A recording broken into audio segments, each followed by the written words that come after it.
KTN News. Get the whole story.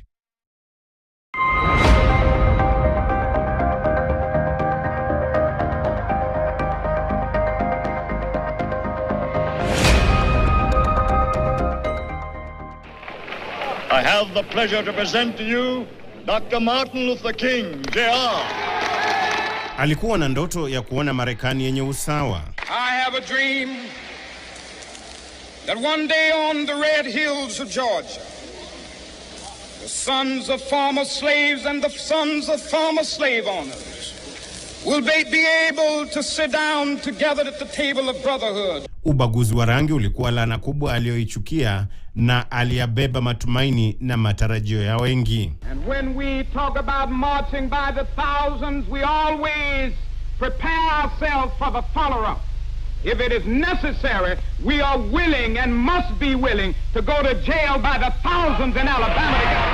Ubaguzi wa rangi uliokuwa katika maeneo ya kazi Marekani, hususan kwa watu weusi, ni kati ya mambo ambayo hayakumuingia akilini Martin Luther King Jr., mhubiri wa Marekani ambaye pia alikuwa mweusi. Even the state of Mississippi, a state sweltering with the heat of injustice, sweltering with the heat of oppression, will be transformed into an oasis of freedom and justice. I have a dream. Katika makala ya Mirathi ya Siasa tunaangazia safari ya mtetezi wa haki za watu weusi Marekani, Martin Luther King Jr., na athari zake duniani. Mimi ni Paul Nabiswa.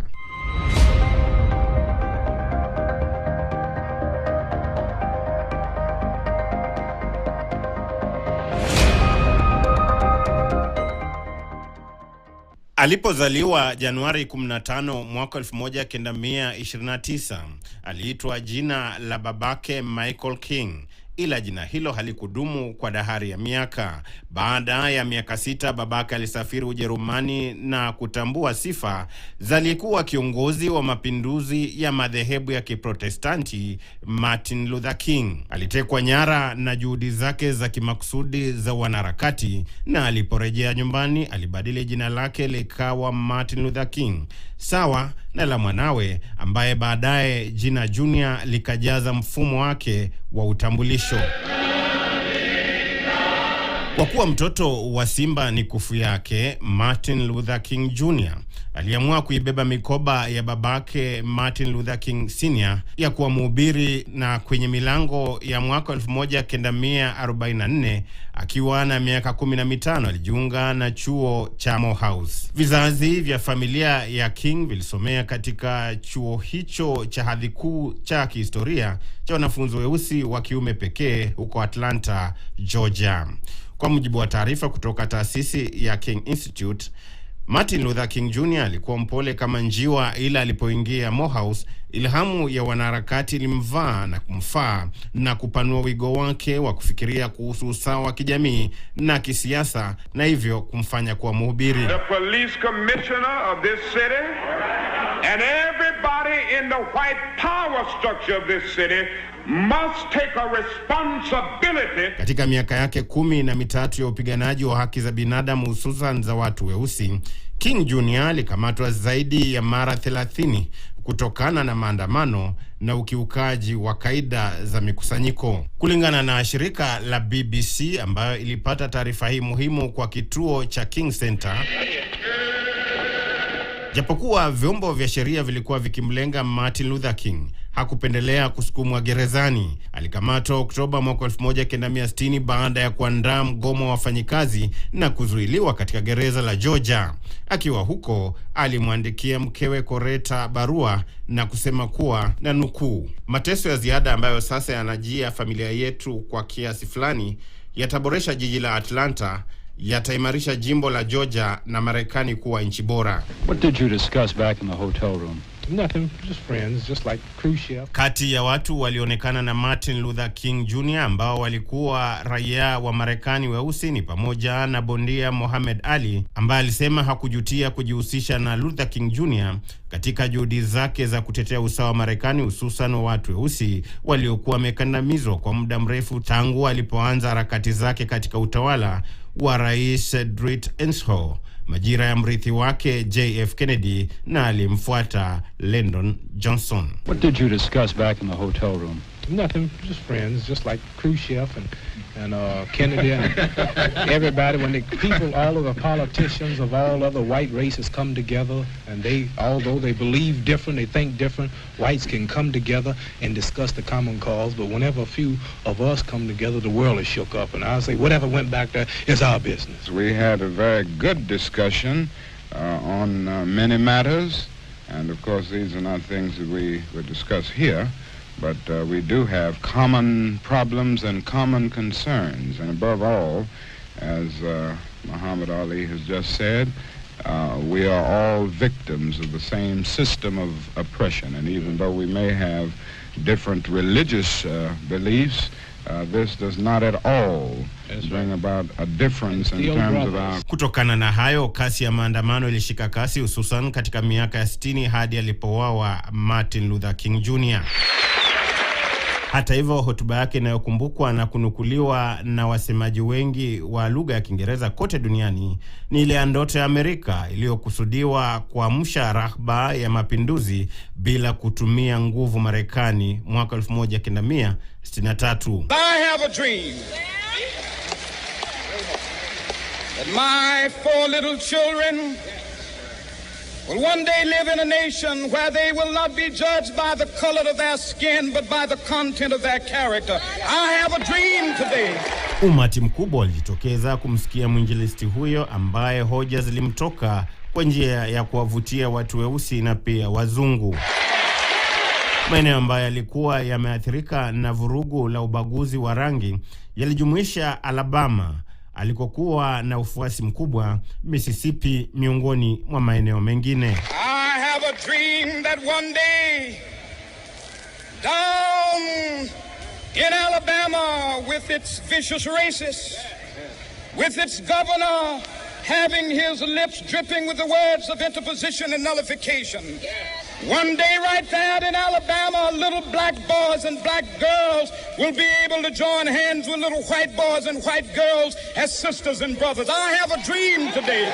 Kati ya mambo yaliyomsinya Martin Luther King Jr. ni pamoja na watu weusi kutengewa shule zao na pia kunyimwa haki za kupiga kura. It's much easier to guarantee the right to vote than it is to guarantee the right to live in sanitary, decent housing conditions.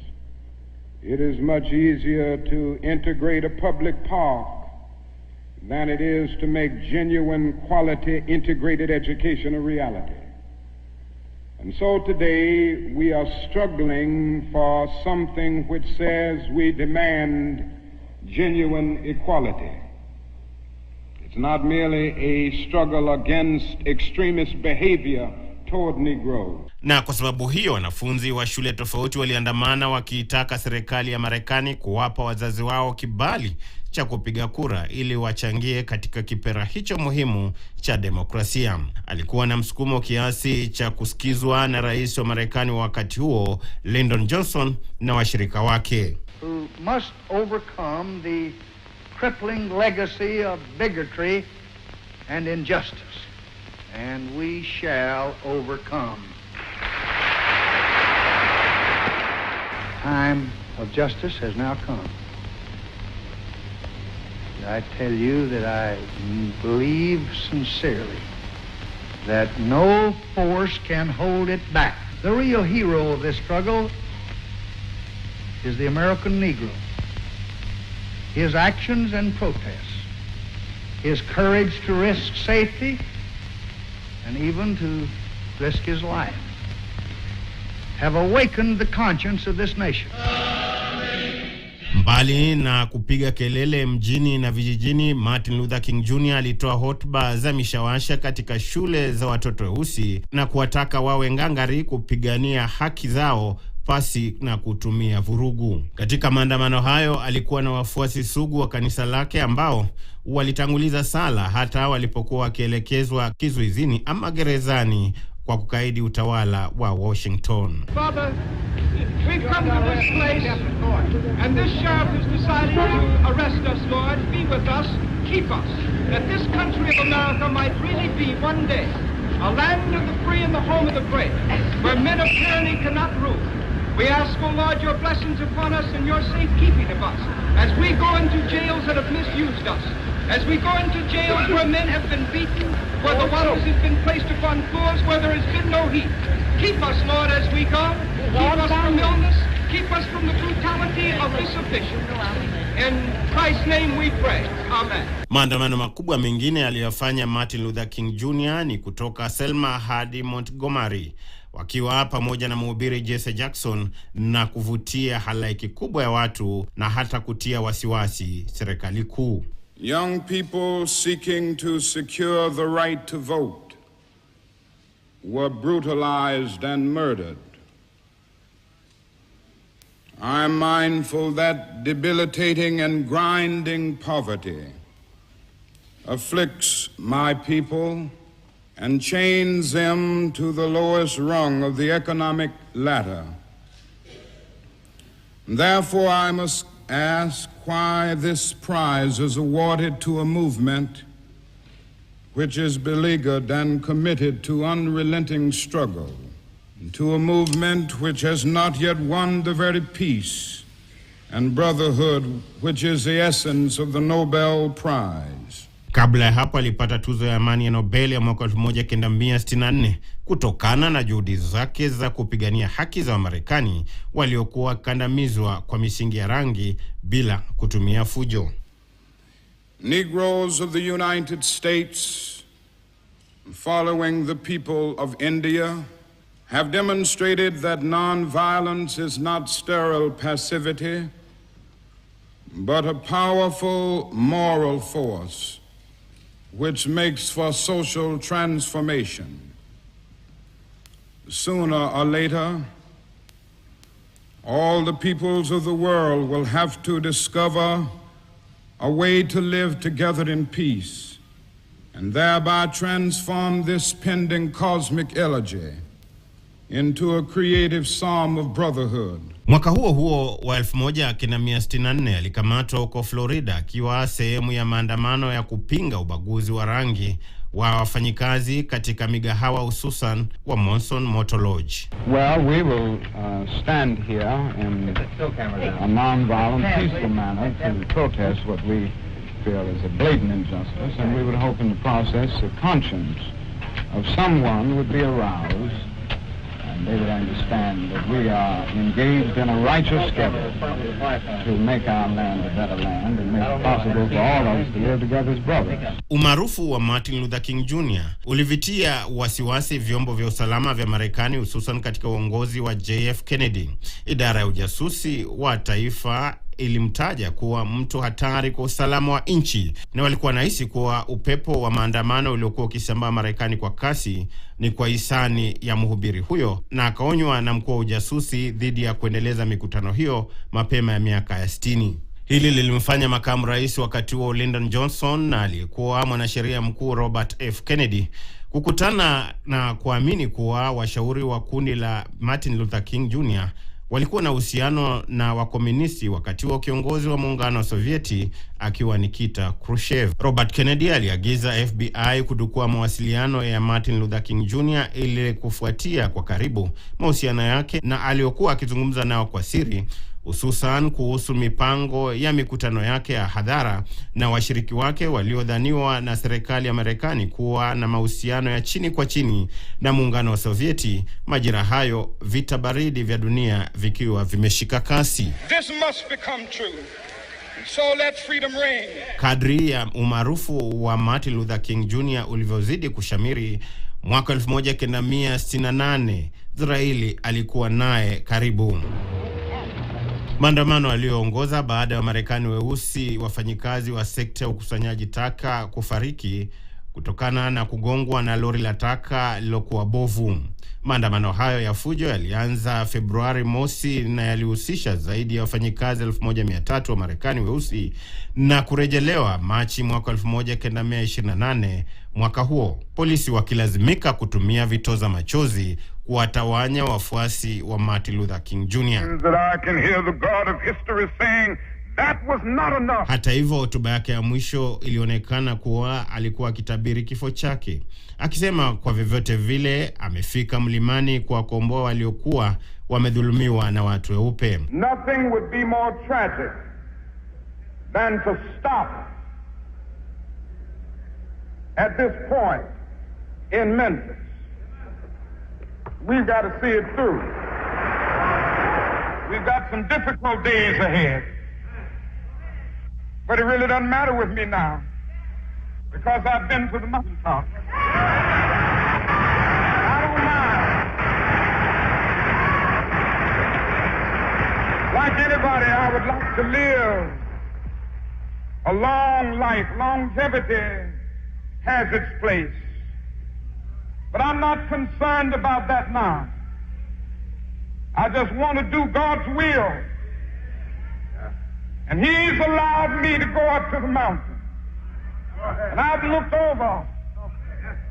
And I've seen the promised land.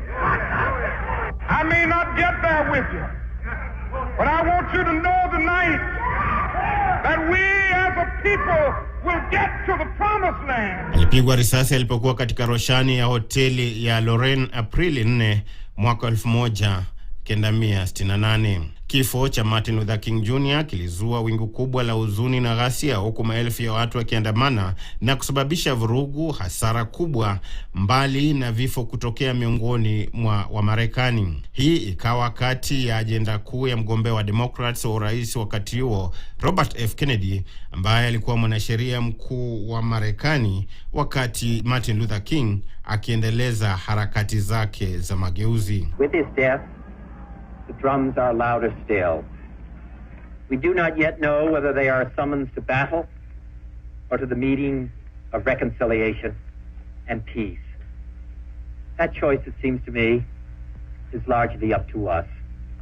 This generation did not create most of the conditions and the convictions which have led us to this day, but this generation has a responsibility to resolve them. Mwili wa Martin Luther King Jr. uliwekwa kwa umma kutoa heshima zao za mwisho kwa mpiganaji huyo haki za watu weusi pasi kutumia mabavu. Robert F. Kennedy baadaye alihudhuria ibada ya mazishi ya Martin Luther King Jr. ambaye watu kutoka mbali na karibu walishabikia juhudi zake. Japokuwa hakuishi zaidi ya miaka 50 duniani, matendo yake yamenakiliwa na kuathiri demokrasia kote duniani, huku familia yake ikisalia katika kumbukumbu muhimu za nchi ya Marekani. Mkewe Coretta King aliondokea pia kuwa mwanaharakati wa kuheshimiwa zaidi na chama cha Democrats, na hata katika kongamano la wajumbe wa chama hicho mwaka 1988 walimpa fursa kuzungumza, na wakati huo alikuwa akimpigia debe mhubiri Jesse Jackson ambaye alikuwa akitaka ridhaa ya chama kugombea urais wakati huo, lakini alishindwa na alikuwa gavana wa Massachusetts Michael Dukakis. Tonight I want to pause to say, Jesse, Martin would be proud of you.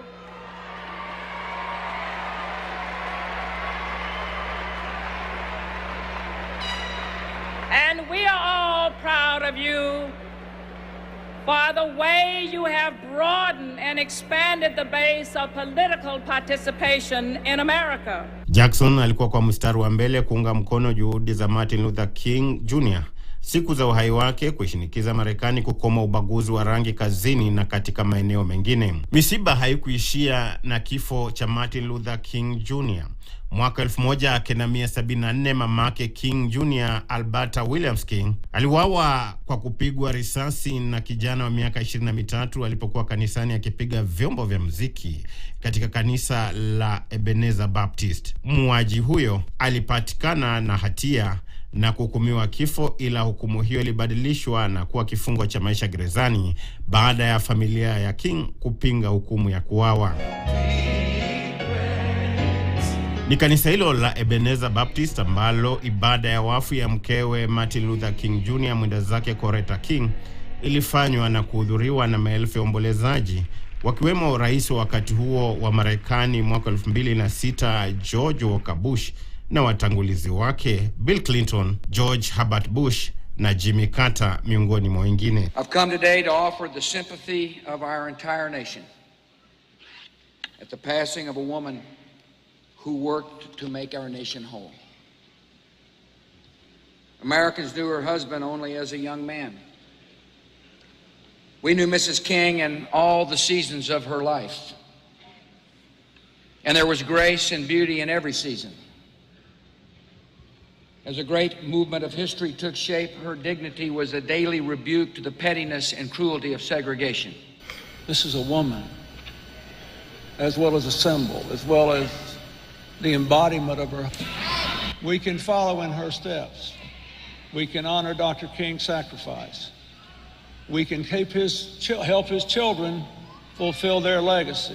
Pamoja na kuwa alienda mbele za haki zaidi ya miongo kadhaa iliyopita, mwanawe Martin Luther King III anashabikia mbinu zake za utetezi wa haki za binadamu bila kutumia fujo, na hivi majuzi aliwasifu vijana wa Kenya kufanya maandamano ya amani ya kupinga mswada wa fedha wa mwaka 2024. My father, Dr. Martin Luther King Jr., and my mother, Coretta Scott King, held an unwavering commitment to nonviolence and civil rights, which transformed the landscape of America and inspired movements for justice and equality worldwide. We stand before you today on your land, here in Kenya, not as strangers, but as fellow travelers on the road to peace, justice, and equity. The world watches the nation of Kenya. As Kenyans take to the streets to make your voices heard in protest, we implore you to remember the profound power of nonviolent protest. Jambo ambalo lina ubishi ni kuwa Daktari Martin Luther King Jr. alifariki na miaka 39 tu, lakini alikuwa dafina kubwa ya ukombozi wa watu weusi Marekani na kote duniani. Mimi ni Paul Nabiswa.